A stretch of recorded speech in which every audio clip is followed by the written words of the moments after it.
ایک بات اور پیاری سی یاد آتی ہے، ماں باپ کی بد دعا کی حیثیت کیا ہے۔ ایک اتنے بڑے بزرگ تھے کہ وہ رات رات بھر عبادت کرتے تھے اور دن کو روزہ رکھتے تھے۔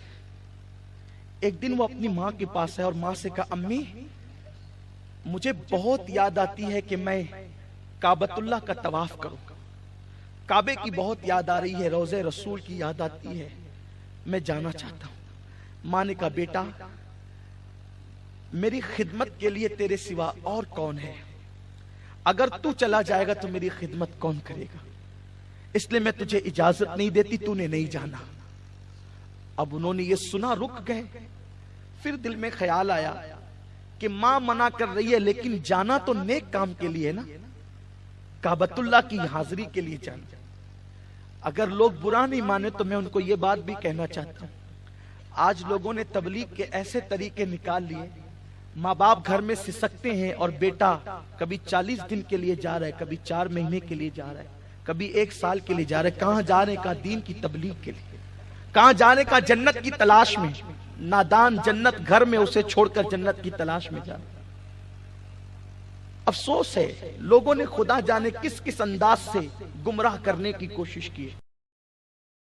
تو عرض یہ کر رہا تھا کہ اس شخص نے سوچا کہ آخر نیک کام کے لیے تو جانا ہے، اور وہ بھی کعبۃ اللہ کی زیارت کے لیے۔ کعبے پہ پہلی نظر پڑے تو دعائیں قبول ہوتی ہے۔ وہ شخص ماں کی اجازت کے بغیر نکل گئے، اور ان کا پلان یہ تھا کہ وہ دن بھر سفر کریں گے اور رات کو جہاں رکیں گے پوری رات عبادت کریں گے۔ اس شان سے وہ کعبۃ اللہ شریف تک پہنچتے پہنچتے سفر کریں گے۔ رات ہوئی، قریب کے گاؤں تک پہنچے تھے، مسجد میں داخل ہوئے، عبادت میں مصروف ہوئے۔ اسی رات اس گاؤں کے اندر چور آیا، اور چوری کرتے ہوئے کسی نے اس کو دیکھ لیا تو اس نے شور مچایا، چور چور۔ لوگ اٹھے اور اس کے پیچھے بھاگے۔ وہ چور آیا مسجد کی گلی میں اور خدا جانے کہاں چھپ گیا۔ لوگوں کو یہ شبہ ہوا کہ یہ مسجد کے اندر داخل ہوا۔ جب لوگ مسجد میں داخل ہوئے تو دیکھا کہ ایک بندہ سجدے میں رو رہا ہے۔ ادھر وہ بندہ سجدے میں رو رہا ہے، ادھر ماں نے رات کے وقت ضرورت پڑی تو آواز لگائی، بیٹا کہاں ہو؟ جب کوئی آواز نہیں آئی تو دل میں خیال آیا کہ وہ چلا گیا۔ زبان سے بات نکلی، اللہ میری اجازت کے بغیر گیا ہے، کعبے تک پہنچنے نہ پائے۔ ماں کی زبان سے یہ جملے نکلے، میری اجازت کے بغیر گیا ہے، کعبے تک پہنچنے نہ پائے۔ ادھر ماں یہ کہہ رہی ہے، ادھر وہ سجدے میں رو رہے ہیں، اپنی مغفرت کے لیے رب کی بارگاہ میں گڑ گڑا رہے ہیں، اللہ کی عبادت میں مصروف ہیں۔ ایسی حالت میں لوگ اندر داخل ہوئے، سجدے میں دیکھا، سجدے سے اٹھایا، اجنبی چہرہ تھا، لوگ سمجھے یہی چور ہے۔ خوب مارا، اور مار کر کے کہا پہلے تو چوری کی، اور جب پکڑانے کی باری آئی تو سجدہ کر کے سجدے کو بدنام کرتا ہے، لوگوں کو دھوکہ دیتا ہے۔ پکڑ کر کے جمع کرا دیا۔ صبح کو قاضی کے پاس لے گئے، دربار سجا تو کہا کہ اس چور کی سزا کیا ہے کہ جو چوری کرتا ہے وہ پکڑے جانے کے خوف سے سجدہ کرتا ہے اور سجدے کو بدنام کرتا ہے۔ قاضی نے کہا اس کے ہاتھ کاٹو، پیر کاٹو، اس کی آنکھیں نکال لو۔ ہاتھ کاٹے، پیر کاٹے، آنکھیں نکال لی، اور پھر قاضی نے کہا اعلان کرو جو چوری کرے اور سجدے کو بدنام کرے، سجدے کی آڑ میں اپنے آپ کو بچائے، اس کی سزا یہی ہے۔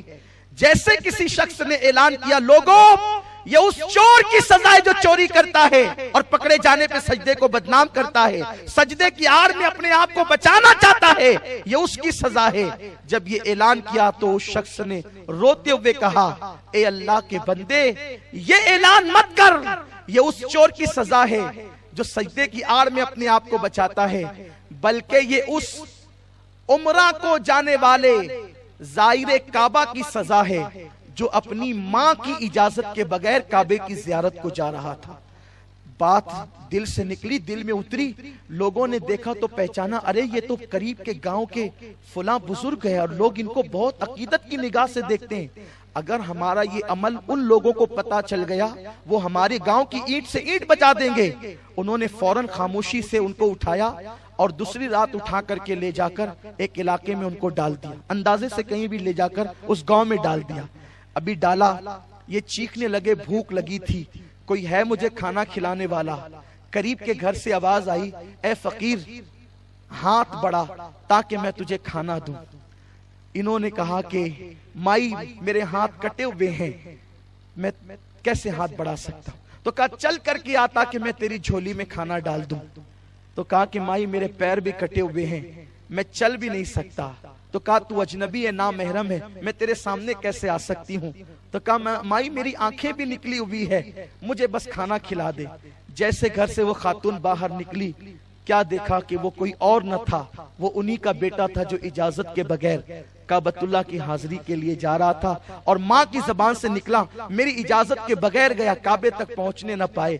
اور پھر ان کا یہ حال دیکھا، کہا بیٹا تو، ماں تھی، ممتا تھی، برداشت نہ کر سکی۔ ماں نے کہا یہ تیرا حال کیسے ہوا؟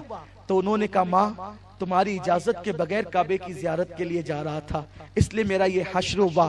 ماں تھی، تڑپتا دیکھ کر برداشت نہ کر سکی، ہاتھ اٹھا کر دعا کیا، اے اللہ اب اس تکلیف میں نہ اسے رکھ نہ مجھے رکھ، اسے بھی اٹھا لے مجھے بھی اٹھا لے، تاکہ یہ دکھ اس کا بھی ختم ہو جائے اور میرا بھی ختم ہو جائے۔ بس دعا ابھی مکمل نہ ہوئی تھی، یہ بھی زمین پہ گری اور ان کی بھی روح پرواز کر گئی۔ میرے پیارے آقا صلی اللہ علیہ وسلم کے پیارے دیوانوں، ماں منع کرے کعبے کو جانے والے کا یہ انجام ہوتا ہے۔